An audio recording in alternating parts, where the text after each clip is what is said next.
driving ROI is not just about optimizing campaigns, your keywords, your bidding in paid search, or your copy in an email campaign. It really starts from the organizational planning. Who are we allocating this project to? What are their performance indicators? What are we expecting from this engagement? Welcome to the Business Ownership Podcast, brought to you by Awareness Strategies, helping you navigate the waters between entrepreneurship and ownership. Hey there, peeps. This is Michelle Nedlick, and I'm super glad that you're here with us today because I'm here with my most amazing guest, Emiliano. Thank you so much for being here with us today. Thank you, Michelle. Thanks for having me here. Awesome. So give everybody the highlight of who you are and what you do for business. So I define myself as a marketing management consultant. So my career has been in marketing management, head of marketing for companies, large and small, over 20 years. And I now focus on working with clients to help them organize their marketing functions, rationalize resources. And so marketing management is what I do.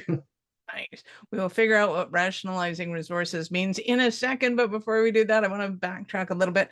How did you get into marketing as your thing? Well, that goes back a long time.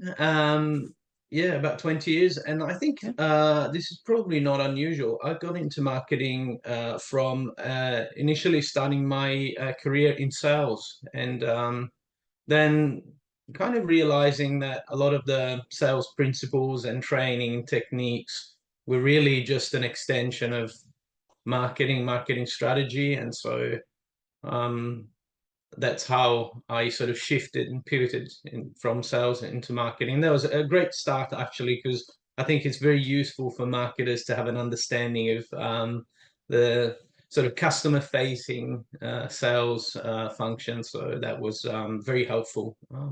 But yeah, so that's how I began. And it's been, like I said, a career for I've worked for companies in different sectors, but a lot of technology, some startups, funded startups, and also very large multinational organizations in different marketing roles, including Microsoft and other companies where I was able to learn a lot from very skilled and clever people. Nice. Love it. So when it comes to the average person moving from understanding the languaging that you're using and the messaging that you're using to rationalizing assets, what's the breadth and width of when you go into a client and work with them? What's the breadth and width of what you do? Yeah, well, I think the starting point is that I think there's a tendency in marketing to sometimes to jump from the business plan to marketing execution. So typically in an SME, but also often in larger organizations, there's a process of defining what the marketing budget would be for a certain period of time. And that's obviously aligned with the business plan. And then, great, we have the budget. Let's start executing, our SEO, our newsletters, and all of the marketing production. And the point I highlight with my clients is there's a step in between, which I sort of tend to define as the marketing architecture, if you like, which is typically, to do with planning, organizational structures, resources allocation, forecasting, targets, KPIs, trying to make things as efficient and predictable as possible. And other functions, other business functions tend to do this naturally. So engineering, construction, architecture, IT, they tend to have like structured processes of going through that architect. That's one of the reasons why I picked the term architecture, because I sort of use the analogy of, let's say, a large construction project. If you have the funding and the permits and the vision, you want to build a skyscraper, you're not going to now jump straight into working with the best tilers and carpenters, but you go through a sort of loosely an architecture step. So well, you don't just start pouring cement on a hole and hoping that it turns into a house. So using that basic analogy, that's loosely what I do, and really in a large organization, that's the role of the head of marketing or the marketing leadership team. But sometimes in medium size or SMEs, that step is overlooked, and that's the kind of work I tend to do. I love it, because I have noticed that there's a trend lately of one of two things.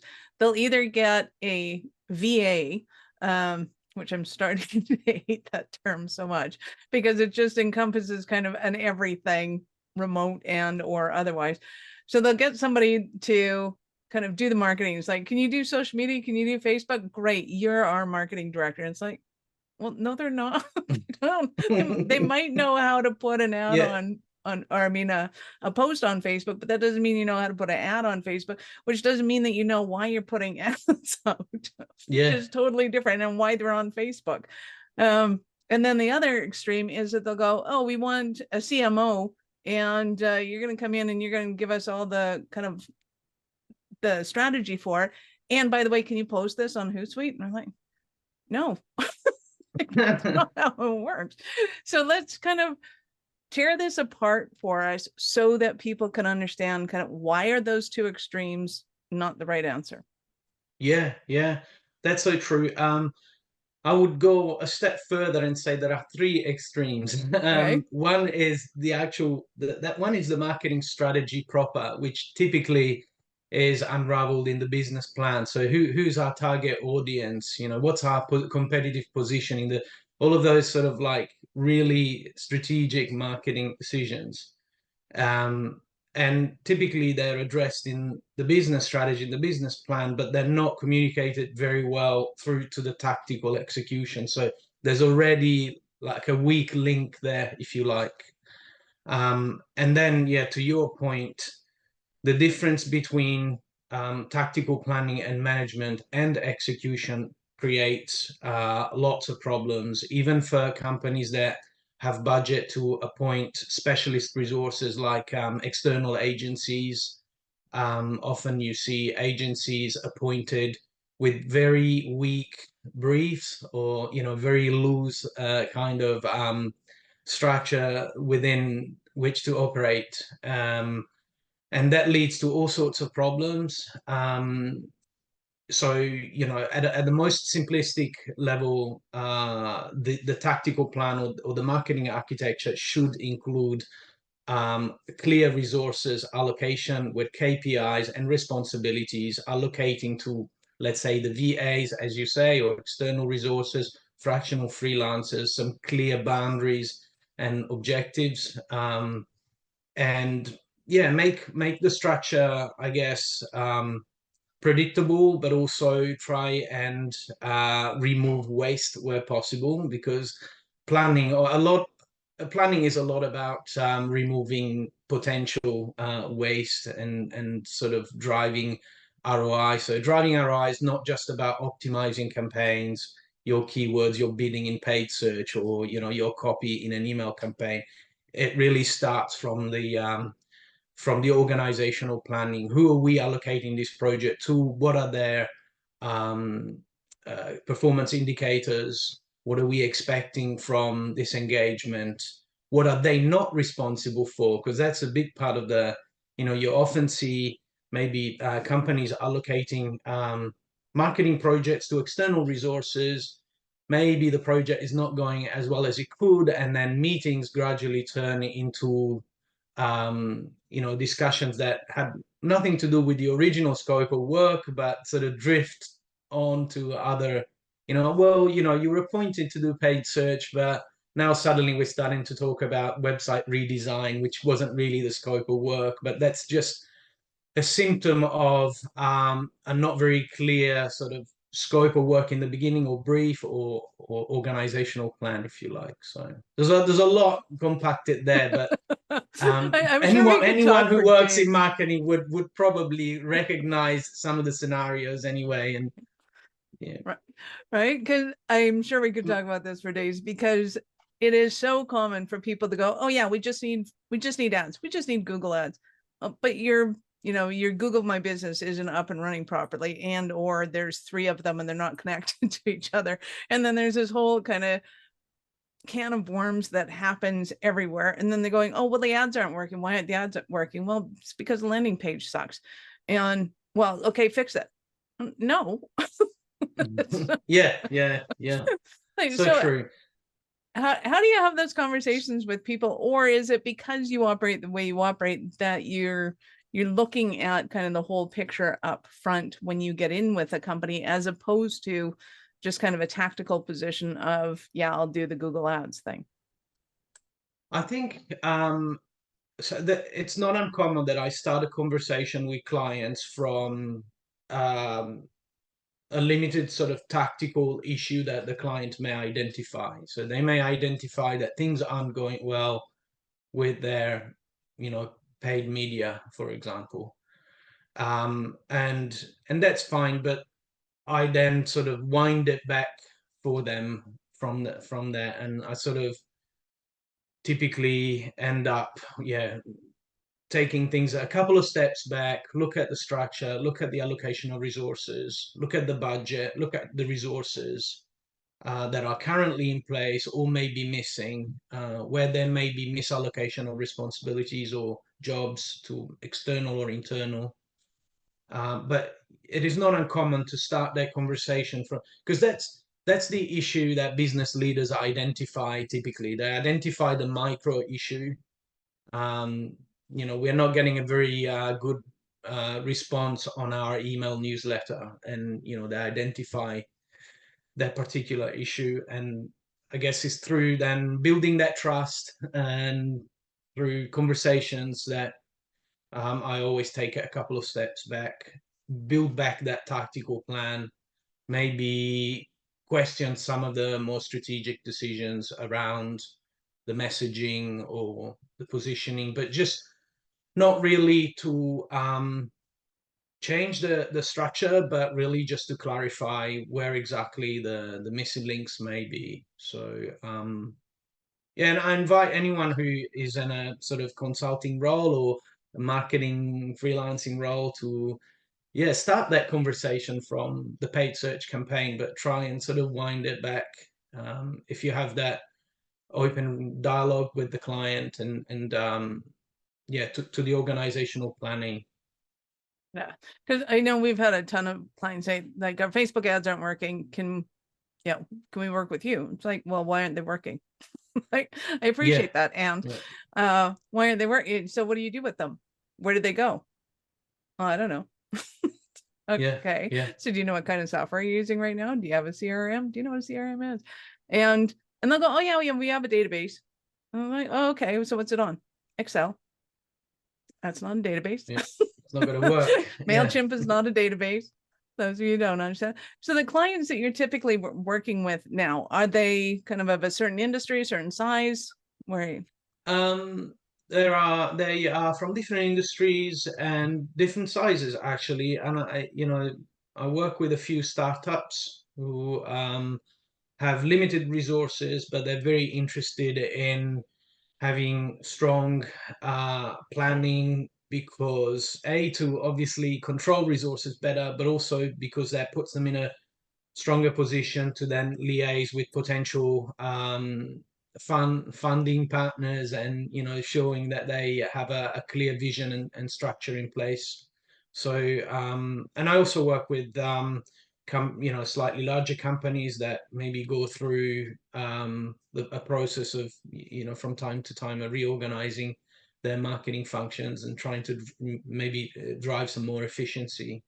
E-commerce, technology, that big clients that are a large portion of clients tends to be technology companies. And I think that's maybe cultural to some extent, where if the business leaders come from an IT background, from tech background, or an engineering background, they, the whole idea of spending a little bit of time on project managing the marketing function resonates with them. They get it because that's how they operate. And so, they're familiar with the concept of using project management frameworks. Like if you're in IT, that could be Agile-Scrum or Six Sigma in manufacturing. And so really I kind of use an analogy and say, well, we need to sort of have a kind of a framework or a structure for our marketing planning tool that's not dissimilar from, let's say, Agile Scrum, and sort of take things step by step and work from the strategy through to the planning and then execution before we start activating any campaigns. And it doesn't need to take, usually the hesitation from business leaders is say, well, we can't spend 3 months planning, right? And that's all. But really it doesn't, in a startup, you can go through the entire process in a couple of weeks, and really have a solid playbook that all marketing functions can work from. So Absolutely. And let's talk about kind of budget in general terms, because I think that a lot of people think, oh, I'm not a Fortune 500 company. I can't afford to pay you $250,000 or $300,000 a year, so I can't have that service in my company. How do you talk to people to break that down so that they're kind of getting a better understanding of how that works? Well, so you're referring to consulting budget or the marketing budget in general? Yeah, marketing in general, because they'll Marketing in general. Yeah, I mean, any money the business spends in marketing, that's the marketing budget, right? And before allocating that budget to any specific activity, I think it's wise to dissect that and forecast and really unpick where that budget could be best allocated, even if it's only a very small budget like a startup may have. So um, I really think that investing in planning and project management is a cost saving exercise above anything else.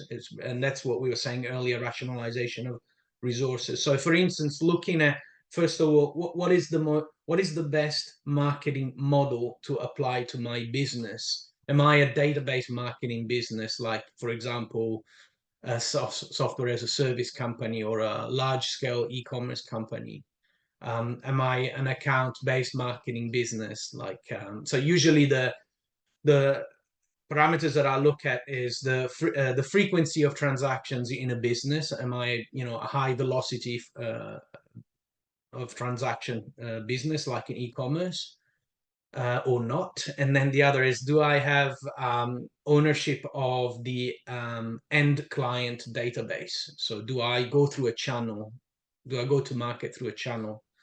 And then, on that simple sort of horizontal and vertical axis, you can start seeing the marketing model that best applies to that business, and start to sort of unpack what tactics are best suited and which ones maybe are out of sync with the business model, if you like. So these are simple kind of tools that you can, even small businesses can start using to say, okay, well, actually, we shouldn't be doing too much of this. We shouldn't be too reliant on large scale paid media, for example. Maybe we are more of a relational business development organization, and we should invest more in ABM marketing, for example. So that's not to your question about budget.